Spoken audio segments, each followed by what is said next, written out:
Hey YouTube, doing another airgun test and review.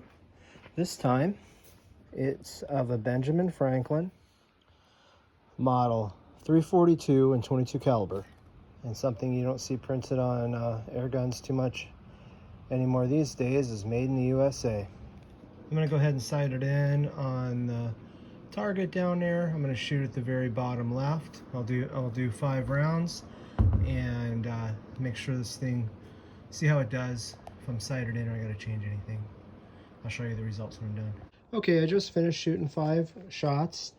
I measured it out. It's a little tiny bit tighter, like a little bit tighter than 1.25 inches. I used the destroyer pellets, which I found in the past to be pretty accurate, and plus they're the only flat nose type pellet I have for shooting paper targets. But what I was really impressed with is here, and I'm not going to fault the gun for this. I think this was me and not the gun. Actually, I believe it or not, I actually kind of had a difficult time seeing the little black dot from 50 feet away with open sights. So anyhow, definitely shooting low, and the adjustment was set for there, so I'm going to raise it up a bit. I'm probably just going to go in the middle and see how that does. We'll go ahead and shoot a few cans and see how it does impact wise. Here we go. 630. Here we go. 630. So it seems pretty consistent. Okay, so before we get to shooting it, let's take a look at this guy. You've got a fixed blade front sight. I already showed you the adjustable rear sight, and that took me both hands, and there is a lot of spring force in this rear sight to pull it up and get it to slide up that ramp. Far more difficult than I think it needed to be, but I guess on the other hand, you're likely not going to lose that piece because it's under such tension there. There's your bolt action for loading pellets. And everything about this gun, I don't know when these things came out. I think they've been around at least since the 50s, I'm guessing. I don't actually know. But everything about it is kind of just hard to use. Now, of course, this gun is, I had to look up what year this is. Better do that right now. From my research on the serial number, shows this is a 1984 model. Like I mentioned, everything about this gun is just takes a lot of effort. I already put Pelgon oil on this to kind of smooth it up a bit, but you can kind of hear the resistance in there. These guns are unique, and the entire barrel, air chamber, receiver it's all brass. And this gun's seen a lot of use over the years. This wasn't one I grew up with. I acquired it, and I don't know what kind of life it had, but it definitely got used a lot. And then somehow it got this beautiful speckled spots of blue paint on it. Who knows? Probably in somebody's house or their garage, and it was in the wrong spot. It looks like then the guy with his painted hands, he went and, it looks like the fingerprints. That's when he went and moved it. So your trigger guard is just sheet metal. Got wood screws holding it in. It's got a metal, sheet metal type trigger. I was impressed the first shot I took with this. I was really impressed by how nice the trigger was. You've got real wood for the stock. I always like that on air guns. Checkering. It's actually rather short. It's really quite short for an air gun. I believe it's 36 inches, 36 and like 1/4 inches. So it's more like a carbine. Weight wise, it's got a little bit of heft to it. Weight wise, it's light. I mean, it's got a little bit of heft, but it's really light. So you almost think it'd be great for a kid, but The pumping. I never liked these things when I had a friend who had one. He had it wasn't his, it was his dad's. We were we were in junior high or going into high school. Anyhow, his dad had a Sheridan, which was that weird 20 caliber 5 millimeter. They came in those plastic rectangular containers, and they were really expensive. They were hard to find, and I was like, thought that was kind of, I don't know.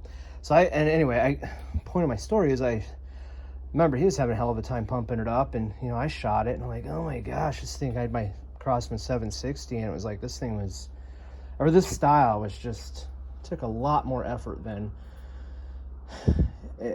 you think it should. And it's not particularly, it's powerful, but it's not, I guess would be considered magnum powerful these days, but it's not that, but it is a very reliable, very well made and accurate pellet gun. You can't go wrong. You can still buy these new. I saw they changed to a synthetic stock, which it's black, and I don't know. I like when you're gonna spend some money on an air gun. I don't know.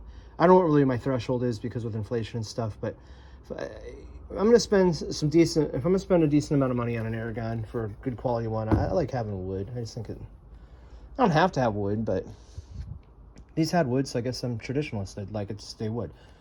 Anyway, they still make it, and who knows for how long. But I think everybody in the world should own one of these because they're just a classic. My grandpa had one, and yeah. Let's see how we do hitting some cans. I'm gonna use the Crossman Premier domed pellets. You just drop it in like any other air gun. Slides forward. I noticed the destroyers with the harder edge, they tended to catch on here. Okay, I'm gonna shoot off my elbow, and I think that's just more realistic for what guys would typically end up doing. And then we're gonna use 8 pumps for all my shots. That's the same amount that I used when I to shoot the paper target. Okay, here we go. We're gonna start on the left like usual. I'm gonna take out that can. Not a problem at all, and I love that it doesn't recoil. Pumping it up, it's not really the most fun gun to plink with. It's fine. It's just hard to pump. More difficult than it needs to be. Here we go, second can. These round nose pellets really go a lot better gliding into the chamber. Okay, we're gonna go for the ram.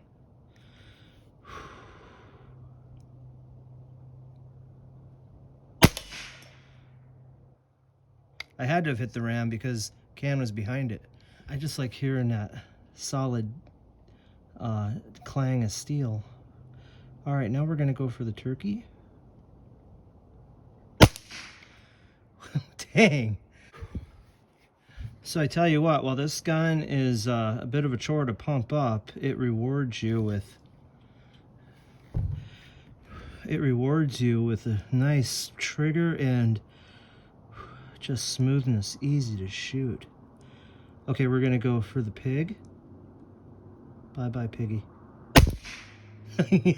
I called that. That's how confident I was in this thing that I was gonna hit it.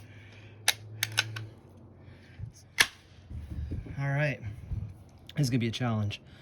We're gonna go for the little tiny bird at the end, and I've never been able to hit that little bird with anything but a scoped gun, and that was my RWS 34. All right, here we go.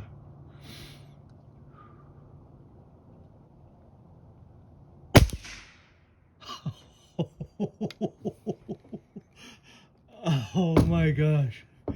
I've never done that before. Not with iron sights. Dang. Oh, I mean, what the heck? What do you think of that? 1982. That's a 40-year-old gun now. Oh my gosh. So easy to shoot. Iron sights, it's freaking accurate as all heck. I think yeah, I'm just, it was kind of funny because I was waxing all poetic about my RWS Model 34 in one of my videos, which I love. I love that gun. But I was really convinced I had to have a scope to hit something to be that accurate. I didn't miss a single time. I mean, yeah, I guess a guy could go, oh yeah, it's only 50 feet. Well, the reality is, if you're shooting animals with a pellet gun, you really do want to get close. You know, pellet guns, they don't have all that much power. So I am impressed as hell with this gun.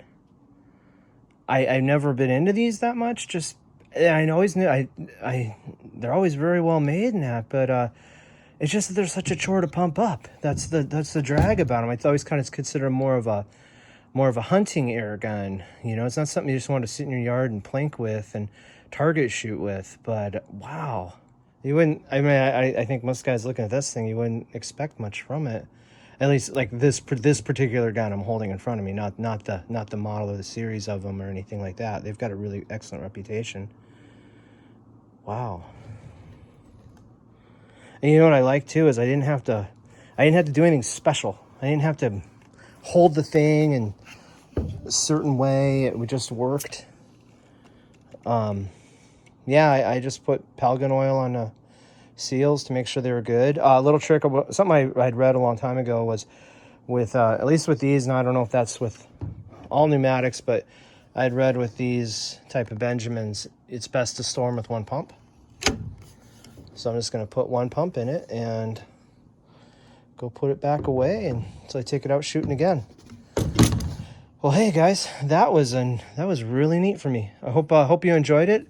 I'll have more guns. I'll have more gun videos coming around, and especially with our beautiful rainy weather. We actually got a little bit of sun, and you know, if you notice on my videos, the puddles never seem to frickin' dry up because all it does is rain, and I have house stuff to do outside, and I'm not able to do it. So, been doing a lot of gun videos. Okay, guys, I hope you enjoyed it. As always, thanks for watching.